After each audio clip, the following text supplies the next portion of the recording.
Okay, guys, we're going to take a look at question 16 up to 20 in this short video. So, question 16 is asking us, how does Othello make use of figurative language to hyperbolically celebrate his love for Desdemona in these lines, 178 to 183, bottom of page 37. Now, Othello says, "Oh, my sole joy! If after every tempest came such calms, may the winds blow till they have wakened death, and let the labouring bark climb hills of seas, Olympus high and duck again as low as hells from heaven. If it were now to die, 'twere now to be most happy, for I fear my soul hath her content so absolute that not another comfort like to this succeeds in unknown fate." Now this is almost sort of hysterically overblown, happy language that, is supposed to reveal the intensity of Othello's love for Desdemona. So this greeting, "Oh, my soul's joy," this is almost uncontrollable happiness. It's my soul's joy. It's not even mine. But there's something interesting about the psychology of Othello here, that it's the origination of his attraction to Desdemona is almost a kind of spiritual one, and not actually, a bodily, sexual one. "Oh, my soul's joy." It's not his. He doesn't take ownership of his happiness here. He said, "If after every tempest come such calms, if after every storm came such great sense of tranquility, may the winds blow till they have wakened death." May the winds blow until they have awoken death itself. So Shakespeare personifies death here turns it into an individual rather than a concept, and suggests that, if there was a storm, if calms like this came after every storm, well, let's let the winds blow until they have wakened death. It's the hyperbolic use of personification that emphasizes Othello's desire for these storms to be permanent, so that he can have permanent experiences of tranquility like the one that he's experiencing now, because Desdemona has returned. Over the page, he says, "And let the labouring bark climb hills of seas." So let the working boat climb mountains of seas. Obviously here, this sort of mixture of landscape and sea creates an image of enormous, overpowering waves. Let the labouring boat climb over mountains of seas, Olympus high, like the Mount Olympus in Greece, and duck again as low as hell is from heaven. So duck again as low as hell's waves are from heaven. We're talking about sinking to an absolute trough, a nadir, from a peak, from a high peak or apex. "If it were now to die, if I were to die at this moment, 'twere now to be most happy. I would never be able to defeat the sense of happiness that I'm experiencing now. For I fear my soul hath her content so absolute." My soul has her content. He feminizes his soul, turns it, in the act of doing so, distances it from himself. "My soul hath her content so absolute that not another comfort like to this succeeds in unknown fate." So my contentment at this moment is so complete that not another positive experience like this is likely to occur in the future that is unknown. Little does he know that this is quite a grim example of foreshadowing, because he's completely right. There is no other experience of happiness that really arrives like this moment of joy that he experiences when Desdemona greets him in Cyprus. So his use of figurative language, obviously, is a way of describing actually the nature of the voyage. He uses figurative language to make the description of the voyage hyperbolic, as a way of exclaiming his love for Desdemona. The next question is, how might these lines be read as revealing some of Othello's sexual anxiety about the delayed consummation of his marriage to Desdemona? So we're looking at lines 183 to 87. If we think about perhaps, hang on just a moment.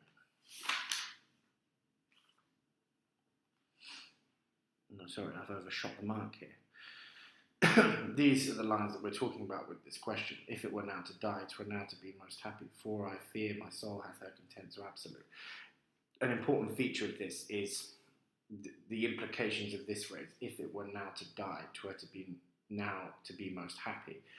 To die often has this implication in Elizabethan language of orgasm. So this that partly derives from the phrase petit mort, a little death, that is sometimes used to describe orgasm. So this invocation here of actually the moment of death suggests that this experience itself, this joy that he's experiencing at Desdemona's arrival, is the closest thing to orgasm that he is likely to experience in this play. And again, that's a kind of grim foreshadowing of Act 2, Scene 3, where the riotous kind of charivari of the fight prevents their consummation, at least in one of the interpretations of the play.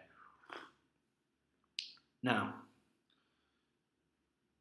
further to this, question 18. How does Desdemona's hope inadvertently reveal the absent sexuality of which Iago takes advantage? The heavens forbid, but that our loves and comforts should increase, even as our days do grow. Well, obviously this is a kind of positive desire for their loves and comforts to increase as they spend more time together. But partly what this draws attention to is that they haven't had that, archetypal honeymoon period, as we like to call it in modern parlance. That they probably haven't consummated their marriage, and that the intensity of their attraction has space for improvement. There's room for improvement in their intensity of attraction, which implies again that there's some sense of sexual inadequacy about their relationship, or at least an absence of passionate intensity. And this is precisely what Othello takes advantage of, Iago takes advantage of when provoking Othello into that seething jealousy that drives him to madness. Now, a little further on, 193 to 195, how does Iago's musical metaphor connect to Elizabethan notions of harmony and discord, especially the music of the spheres? Now, before we think about that, the music of the spheres is basically Elizabethan cosmology, understanding the nature of and the structure of the universe as being divinely ordered and structured according to a form of harmony, an ability to be harmonious, and that harmony begins with God, emanates throughout the entire structure of the universe, and filters its way down through the chain of being, which is another kind of historical concept from this era of through the king, through the aristocracy, through the servants, through the people, right down to the animals, right down to the rocks, that chain of being. This sense of harmony descends right from God and shifts all the way down to inanimate objects. Here, Iago takes advantage of this kind of the metaphor of harmony and twists it into its kind of musical context. And he says, "Oh, you are well tuned now, but I'll set down the pegs that make this music, as honest as I am." And this is building from the line by Othello, and this, the greatest discords be that e'er our hearts shall make. The greatest discord is obviously the opposite of the music of the spheres and harmony. So he's using this line to say, I hope this is as discordant, as kind of lacking in harmony that our relationship ever is at this moment of joy where they kiss. Well, Othello, Iago, in an aside, says, "Oh, you are well tuned now." He builds an extended metaphor from this phrase, greatest discords, with this, you are well tuned now. You are instruments in tune. You're creating harmony. But I'll set down the pegs that make this music. I will tamper with the keys and the pegs that tune the instruments and turn it into discord. So I will disrupt this harmony, as honest as I am. And again, this word crops up in an unusual context here. This honesty that he talks about is, I think, is intended to attack the abstractions of the music of the spheres, the sense of social harmony, and the way that their relationship builds into those sort of bigger metaphors for organising society and the world. He sees he sees the world through a completely different lens, as a fundamentally discordant and disrupted chaos in which the only thing that we can trust is our individual connection with reality and our power, our ability to bring the world and life into our own kind of domain and to be in charge of that. So here, this honesty derives from his sense of disrupting this abstract vision of harmony that their relationship embodies. Moving on slightly to question 20. What does Iago suggest is missing from Othello as a romantic proposition? So, a little further over the page, he's talking to Roderigo. Lay thy finger thus and let thy soul be instructed. Mark me with what violence you first loved them all. Now he's in the business of convincing Roderigo to stick the plan out. Stop being kind of a wet wipe, a wimp, and stick this plan out. And this is how he partly convinces him. So he's talking here about reasons for him to be optimistic about his chances with Desdemona. And will she love him still for prating? Let not thy discreet heart think it. Her eye must be fed. What is she revealing here? Well, will she love him still for all of his empty talk, for all of his babbling on, is what prating means. Let not thy discreet heart think it. Her eye must be fed. Do not let your discerning, this sort of means perceptive heart, think this. Her eye must be fed. Again, he uses this metaphor of appetite, of consumption. We need to feed her eyes with physical attraction, with the impulses that he so deeply distrusts in his, garden extended metaphor in Act 1, Scene 3. Her eye must be fed. So, the implication is that Othello is not feeding her eyes because he's old and he's black. A little further to this, what does Iago, this is 21, what does Iago suggest that Desdemona will require and that Othello cannot provide as a romantic partner? When the blood is made dull with the act of sport, there should be a gain to inflame it and give satiety a fresh appetite, loveliness in favour, sympathy in years, manners and beauties, all which the more is defective in. This is quite a battery of criticisms that he throws at Othello here. Now, when the blood is made dull with the act of sport, when the intensity of their feeling is dampened simply through the repetitive acts of the implication here of having sex with an older black man, there should be a gain to inflame it and give satiety a fresh appetite. There should be another experience, there should be something else to inflame the dullness in the blood, to set fire to the passion again, to reignite it, and give satisfaction a fresh appetite. So to create a new appetite from the experience of satiety, of satisfaction, feeling sated and full and content. Loveliness in favour and sympathy in years, manners and beauty. So we're talking here about needing to be a variety of different things that Othello cannot actually provide. First of which is this loveliness in favour, which simply means, good looks. They should be good looks.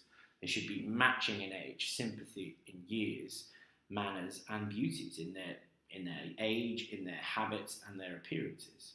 All which the Moor is defected in. He is lacking in all of those things, both his attractiveness, his age, and his sense of beauty.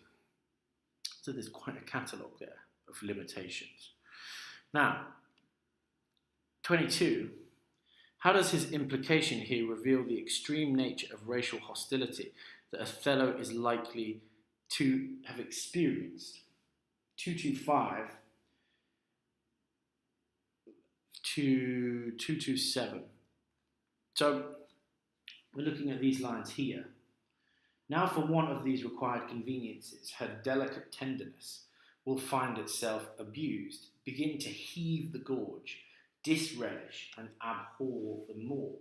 Now, the suggestion here is that for a lack of these conveniences, these things that she will find attractive, her delicate tenderness, her sort of sensitive constitution, her exquisite sensibility, will find itself deceived and disappointed and vomit as a result and disrelish. It will find itself displeased with the result and it will end up hating the more. So it's almost uncontrollable. It's her delicate sensibility, her refined taste will find itself abused by Othello's age and his race.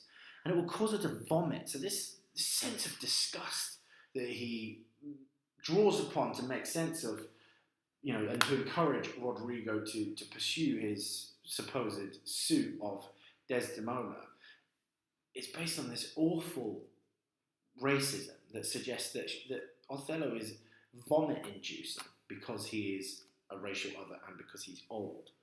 So there's an extreme level of hostility there. Further to this, 23, how many different ways might we read these lines as hypocritical? What does the failure to identify this irony reveal about Rodrigo? So we're looking at 231 to 237, a little further down. Iago says again, now, sir, this granted, as it is a most pregnant and unforced position, who stands so eminently in the degree of this fortune as Cassio does? A knave very voluble, no further conscionable than in putting on the mere form of civil and humane seeming, for the better compassing of his salt and most hidden loose affection. Why, none. Why, none. A slipper and a subtle knave, a finder out of occasions, that has an eye can stamp and counterfeit advantages, though true advantage never present itself. Now this is his description of Cassio, and it reads almost as a kind of insightful self-critique. He describes Cassio as a knave very voluble, and he means here kind of glib and smooth talking. He has a way with words that makes everyone think that he's trustworthy. Obviously, the reality of this is that Cassio is really the way he seems in a large part. He does believe in nobility and virtue and behaving in this kind of courtly fashion. He's no further conscionable than in putting on the mere form of civil and humane seeming.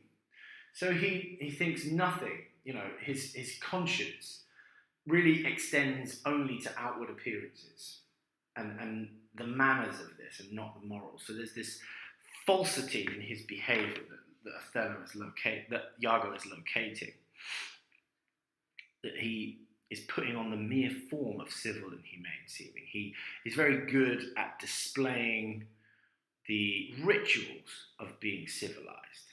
So again, this feeds into this suspicion that these abstractions based on ritual, based on duty, based on hierarchy are untrustworthy, and that this is ultimately what tempts Rodrigo. For the better compassing of his salt and most hidden loose affection. So, to improve the odds of satisfying his secret lust is what he means, the better compassing of his soul.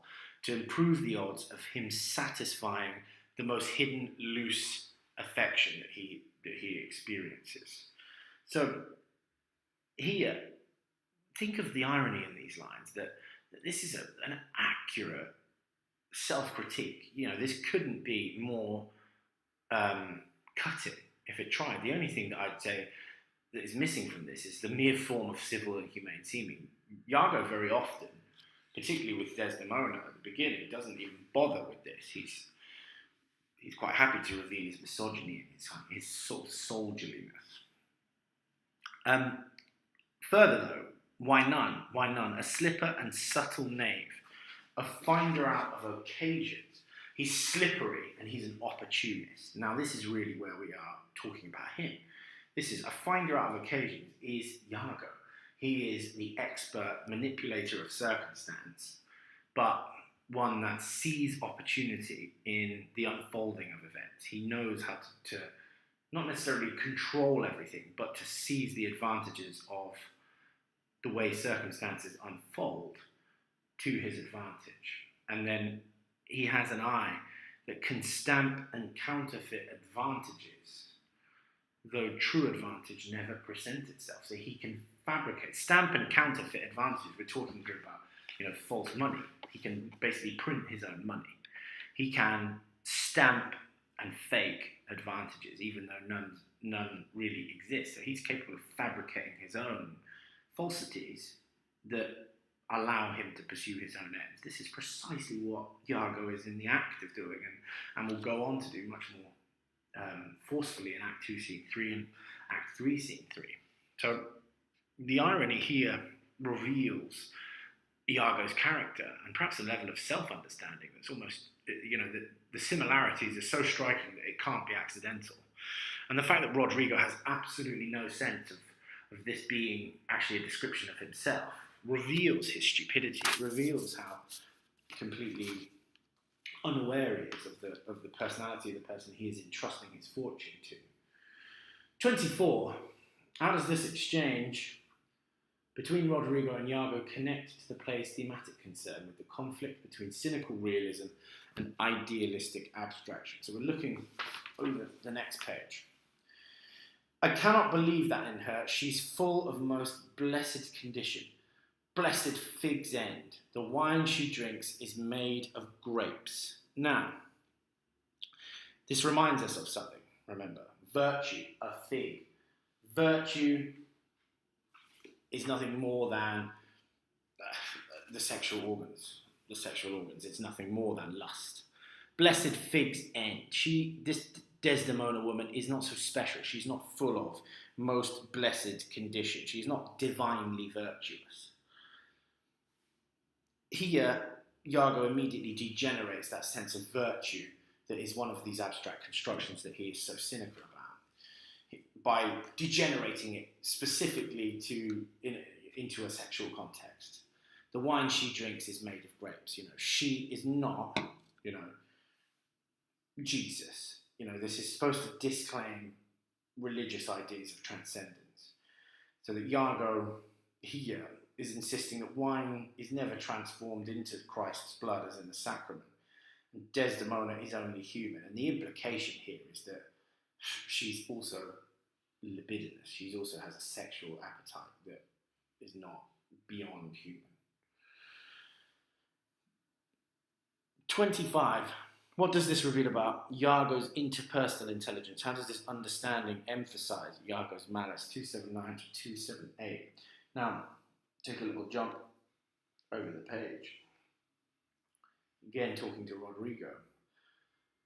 He says that Cassio loves her, I do well believe it. That she loves him, 'tis apt and of great credit. It's highly suitable and believable.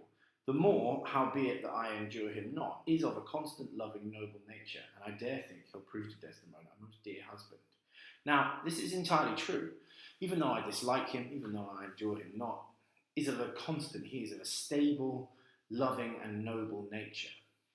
And I dare think he'll prove to Desdemona a most dear husband. And so he would have done had Iago not interfered in their relationship. Now, the constant and loving and noble nature, this is up for interpretation, because I think naturally we see Othello in this light, but many people have read the play as the stripping away of the abstractions that mask his violent essence.